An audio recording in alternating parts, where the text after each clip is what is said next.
Well, hello. It's been a while. It's been crazy. How are things going in your neck of the woods? So, I'm sure that we've all seen little clips of school board meetings across the country and the all-out fights between parents about what is best for our children and how can we possibly all be on the same page about this. Well, I watched all of those through most of the summer and I said, well, thank goodness we're in a good school district. I was so naive. Even after all this time, I actually believed our school district. Because what they said in June was, unless the state mandates, which Pennsylvania has not, and we have stripped the governor of his powers through a constitutional amendment that was voted on by popular vote by voters, and unless the state mandates, we won't mandate masks for school. Now, mind you, thousands of parents made life-altering decisions based on that. And we had to decide by the end of June, do we want to commit to in-person learning the following year, or do we want to sign up for remote learning? So, knowing that masks were optional, all the parents made their decision. We knew about the Delta variant in June. That was not news. But in the last several weeks, everyone's been panicking. You've probably noticed. And there's so much insistence that it affects children so much more, and therefore we need to do all kinds of things. Well, Pennsylvania has still not mandated masks. But the Department of Health was a little bit sneaky about that, and they came out and said, sure, you can go ahead and have masks optional in your school. By the way, no one is trying to ban masks. Now, personally, I would like to. I will come right out and say, I don't support choice. I don't think anyone should be wearing a mask. I'm not going to lie to you and say, oh, you do you, it's okay. No, you are harming yourself, and removing your face from the community is damaging to the community. I'm not going to lie to you about that. Here's the difference. I'm not going to stop you. Maybe that's as much as people want. But if you ask me, I'm going to say, no, I don't think you're doing the right thing. No one's going to ask me, though. And I'm not going to ask them. Nobody cares. Nobody cares what anybody else thinks about their choices. And that's kind of how it should be. Your opinion of me is none of my business. Anyway, Department of Health came out and said, go ahead and have masks optional. But if you do, then you're going to have to quarantine an entire classroom or all the close contacts if somebody tests positive. But if everybody's wearing masks, then only the person who tested positive needs to be quarantined. This is a huge change from last year. And so, one by one, school boards across the state are saying, oh no, we're committed to in-person learning, therefore we need masks. It's punitive. There's no science to back this up. Tons of parents at the school board meeting that I went to the other night held up graphs and they said, you know this thing where you say everybody surrounding the positive case who isn't wearing a mask needs to go home? Do you know what lunch looks like? Last I checked, you gotta be unmasked to eat. So doesn't that completely negate the whole thing? And of course the response from the superintendent was, lunch is only one period, and if it's all day long, then they have to track down who that person talked to through all 6, 7, 8 of their classes, however many there are. It's a mess. And I've had personal correspondence with one of the board members, the one that I thought was the only voice of reason on that stage. By the way, if there's any doubt that this is all a stage, the school board was up on stage in the high school auditorium. To be fair, for 4.5 hours they listened to the audience, and for another hour we listened to them. But he told me that personally the superintendent is absolutely furious with the DOH for pulling this last minute, because tons of parents feel like the rug was pulled out from under us.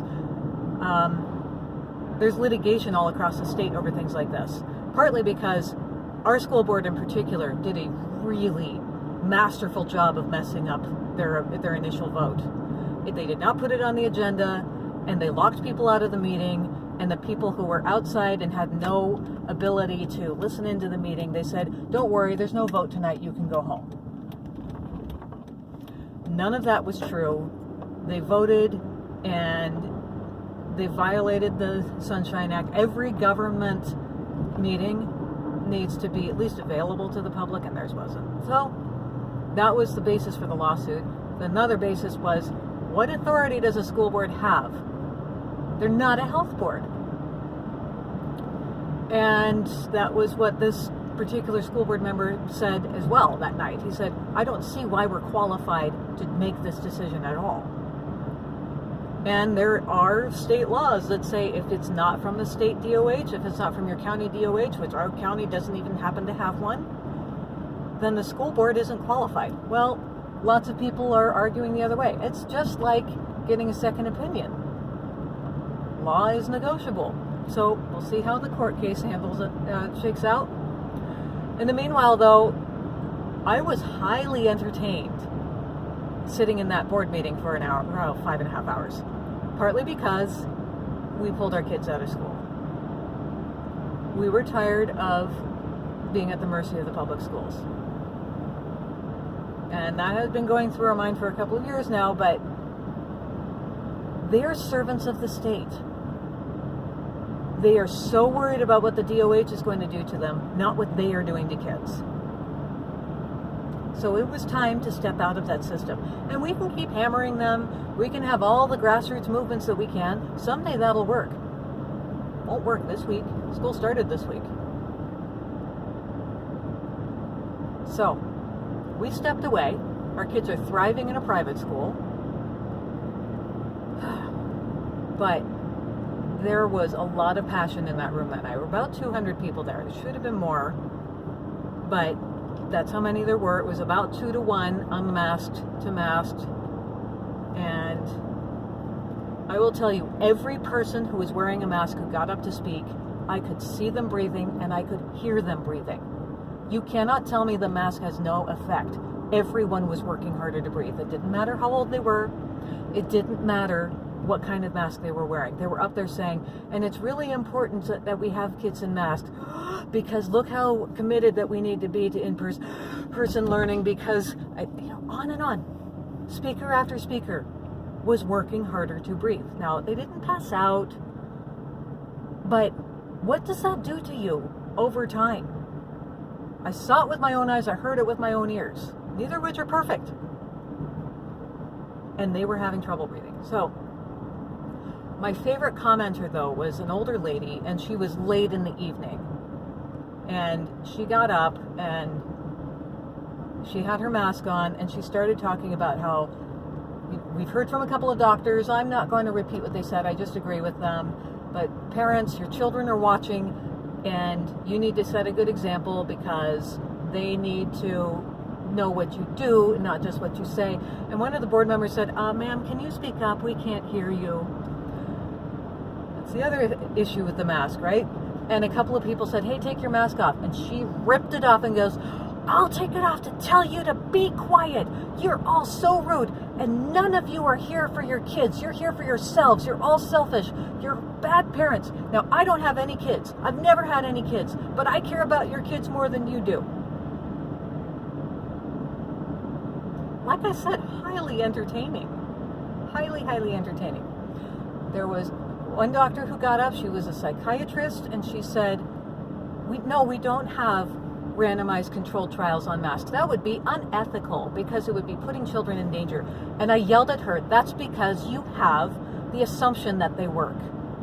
A true randomized controlled trial says, let's see what happens. But when you think that you're putting kids in danger by leaving them unmasked, that means you assume that you know what the outcome is going to be. Get informed consent, which we did not get with masks, and let the chips fall where they may. Well, the bottom line for me is that it's a confirmation there is no compromise. There will never be a compromise. You cannot do half of a mask. And I've been saying for quite a while that we need to just separate as a society, let some of this settle out. We'll come back together sometime in the future, and we'll see if we can make it work again. For a little while, though, let's take a break. And that's what my family is doing. I admire everyone who is still in the system, though, and still trying to make changes from within, we tried that. It was painful. And we were running out of time with some of our kids who are in high school. They don't have time to spend all their high school days fighting. So, contrary to what that childless woman thought, I really do care about my kids. And I really do want a good situation for them. And I think I'm in good company, even with the people who want masks. I think we do have those things in common. But there's going to be no middle ground. At least not yet. So, for now, the only thing we can do is vote with our feet. That's the only thing that public schools really understand. All right. Best of luck to you wherever you are. I hope school is not a complete nightmare for you. We'll check in another time with another update because things are going to keep changing.